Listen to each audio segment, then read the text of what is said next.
Islam pernah berjaya di Spanyol selama hampir 800 tahun, tapi akhirnya hilang total. Gimana bisa?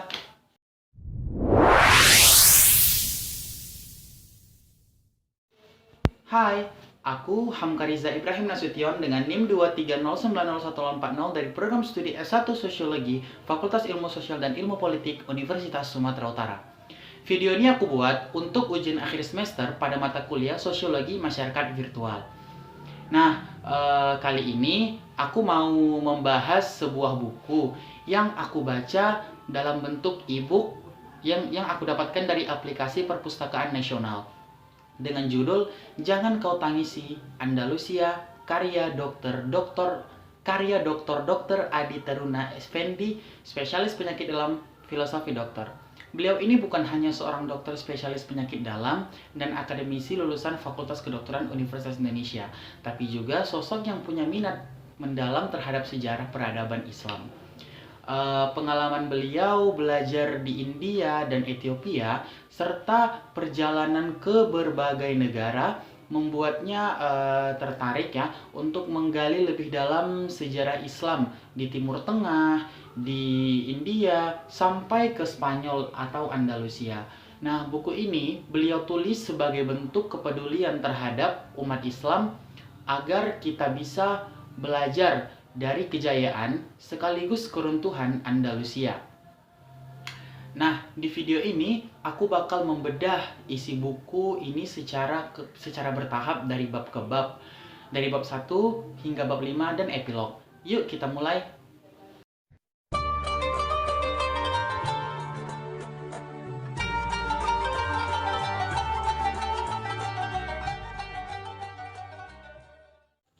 Bayangkan sebuah bangsa pengembara dari utara Germania, Visigoth, menempuh perjalanan panjang hingga tiba di perbatasan Romawi.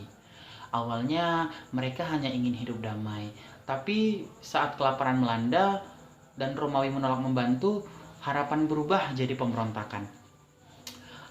Tahun 378 Masehi, mereka mengalahkan pasukan Romawi di Adrianople dan membunuh Kaisar Valens. Lalu pada 410 Masehi di bawah Raja Alaric pertama, mereka mengguncang dunia. Roma ditaklukkan. Setelahnya Visigoth membentuk kerajaan sendiri. Mereka kuasai Aquitaine, usir Vandal dari Iberia, bahkan menjangkau Afrika Utara. Tapi kerajaan ini bukan cuma tentang ekspansi militer. Visigoth juga dikenal karena menganut Kristen Arian, hidup berdampingan dengan Yahudi dan Kristen Katolik dalam suasana toleran. Namun keadaan berubah setelah kekalahan dari bangsa Franka. Mereka mundur ke Iberia dan memeluk Katolik. Di masa inilah peran gereja tumbuh, hukum-hukum disusun, dan upaya penyatuan bangsa dimulai. Sayangnya itu tak cukup. Di bawah Raja Roderick, kerajaan mulai rapuh. Pajak tak terkumpul, ekonomi ambruk, dan rakyat Yahudi dipaksa untuk pindah agama. Mereka pergi dan bersamaan itu roda ekonomi berhenti. Di istana, kekuasaan jadi rebutan. Militer pun lemah dan tak siap menghadapi ancaman. Di tengah kekacauan itu, muncul satu peristiwa yang mengubah segalanya.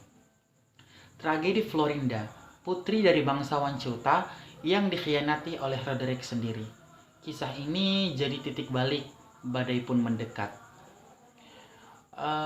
Kerajaan Visigoth yang dulu ditakuti, kini tinggal menunggu waktu.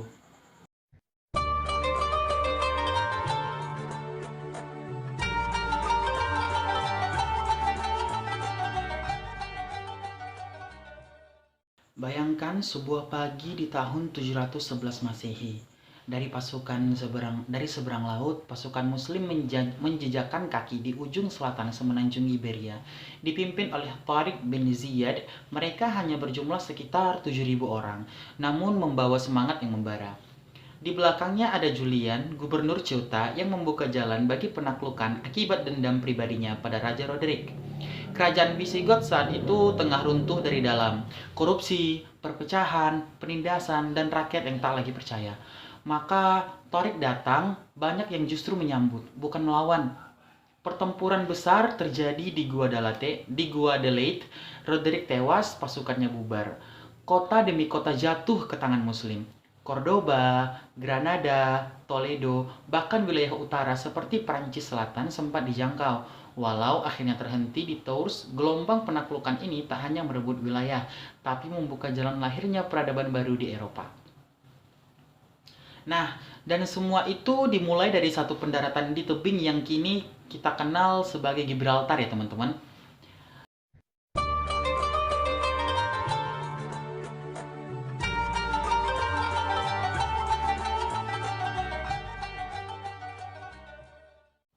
Bayangkan, ketika Eropa tenggelam dalam abad ke-8, ada satu wilayah yang justru bersinar terang. Ialah Andalusia. Di sanalah peradaban Islam berkembang pesat selama hampir 800 tahun, membentuk pusat ilmu pengetahuan, seni, dan toleransi beragama yang belum pernah disaksikan Eropa sebelumnya. Di Cordoba, lampu jalan sudah menyala ketika kota-kota besar Eropa masih gelap gulita. Ilmuwan Yahudi, Kristen, dan Muslim berdiskusi bersama di masjid dan perpustakaan. Di bawah kepemimpinan tokoh-tokoh seperti Abdul Rahman Al-Dakhil dan Al-Hakam kedua, Andalusia tumbuh menjadi pusat dunia Islam di barat dengan infrastruktur megah, toleransi tinggi, kemajuan di segala bidang seperti filsafat, sains, musik, hingga arsitektur. Keilmuan Islam dari Andalusia mengalir ke Eropa lewat Toledo dan Cordoba, mendorong lahirnya Renaissance dan zaman pencerahan. Andalusia bukan sekedar cerita masa lalu, ia adalah bukti nyata bahwa Islam pernah menjadi pelita dunia.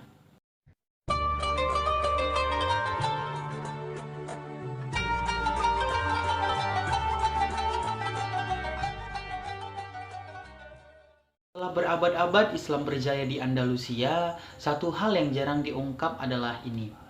Kebangkitan Eropa modern, sebagian besarnya dimulai dari cahaya yang dipantulkan oleh peradaban Islam. Tapi untuk memahami itu, mari mundur sejenak.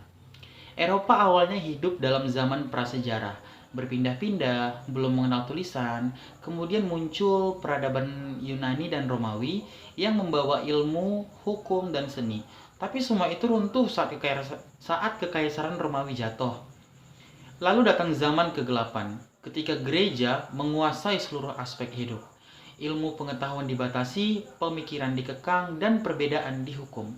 Inilah masa ketika Eropa tertidur panjang. Sementara dari arah barat daya, sebuah cahaya baru mulai bersinar. Andalusia. Selama hampir 800 tahun, Islam di Spanyol membawa ilmu pengetahuan, toleransi, dan kemajuan ke pusat dunia barat. Disinilah Eropa mengenal karya-karya besar para ilmuwan Muslim. Ibn Rushd lewat gagasannya tentang akal dan wahyu menyebarkan pemikiran rasional yang kelak mendorong Renaissance dan pencerahan. Universitas Islam seperti di Cordoba dan Toledo menjadi jendela pengetahuan. Disinilah Eropa belajar matematika dari Al-Khawarizmi, kedokteran dari Ibn Sina, dan Al-Zahrawi, serta filsafat dari Ibn Rushd. Ilmu dalam Islam bukan sekedar pengetahuan, tapi bagian dari ibadah. Membaca, meneliti, dan berpikir adalah bentuk ketaatan. Pemimpin adalah amanah, bukan warisan. Prinsip ini ikut membentuk sistem kepemimpinan modern di Barat. Dari sinilah perjalanan Eropa dimulai, menuju revolusi industri, era penjajahan, dan akhirnya modernitas. Tapi jika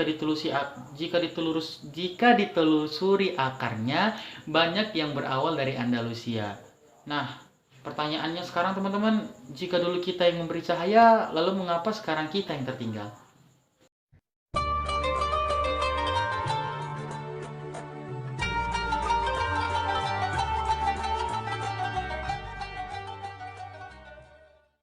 Saat mentari kejayaan Islam di Andalusia mulai condong ke barat, awan gelap datang bukan dari luar, tapi dari dalam, yaitu perpecahan. Dulu Andalusia bersinar karena kepemimpinan yang menjunjung ilmu, toleransi, dan persatuan. Tapi ketika kekhalifahan melemah, muncul era Muluk at-Tawaif, kerajaan-kerajaan kecil yang saling bersaing, bahkan mengundang musuh Kristen untuk menjatuhkan saudara seiman. Sementara itu, kerajaan-kerajaan Kristen di utara justru bersatu dan bangkit.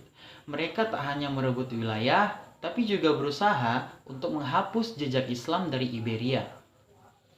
Dan ketika umat Islam terus bertikai, ekonomi melemah, diskriminasi dalam negeri tumbuh, dan dunia Islam di luar tak mampu membantu, Andalusia pun berdiri sendiri. Akhirnya pada tahun 1492 Granada jatuh. Bukan hanya sebuah kota, tapi lambang terakhir kejayaan Islam di Spanyol.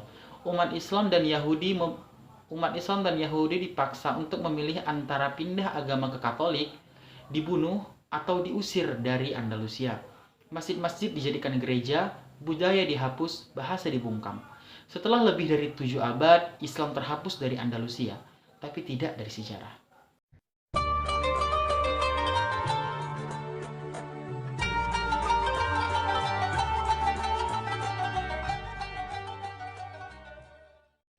Dan itulah akhir dari kisah panjang Islam di Andalusia. Granada, benteng terakhir itu akhirnya jatuh ke tangan Raja Ferdinand dan Ratu Isabella pada 2 Januari 1492. Sebuah tanggal yang menandai berakhirnya kejayaan Islam yang telah bertahan hampir 800 tahun di Eropa. Bukan karena kalah jumlah, bukan karena kalah strategi, tapi karena perpecahan internal, kemewahan yang melalaikan, ambisi kekuasaan, dan tentu saja pengkhianatan dari dalam.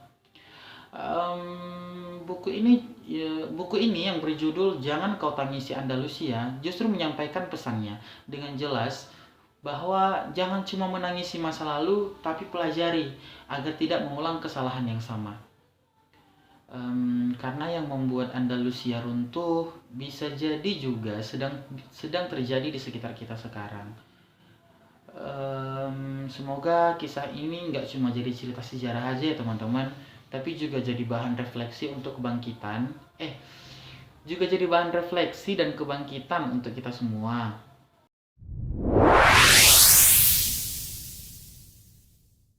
Kalau kalian udah nonton sampai akhir, terima kasih banyak udah nemenin cerita panjang ini. Semoga kisah tentang Andalusia ini bukan cuma kita dengar, tapi juga bisa kita renungkan. Karena kadang sejarah itu nggak sekedar masa lalu doh, tapi peringatan buat hari ini. Buat teman-teman yang menyukai video aku ini, jangan lupa like kalau kamu suka kontennya, share ke temanmu yang lagi belajar sejarah, dan tulis di komentar bagaimana dari kisah Andalusia yang paling bikin kamu mikir. Sampai jumpa di video selanjutnya, semoga kita termasuk orang-orang yang belajar dari sejarah, bukan mengulanginya. Assalamualaikum warahmatullahi wabarakatuh. See you teman-teman.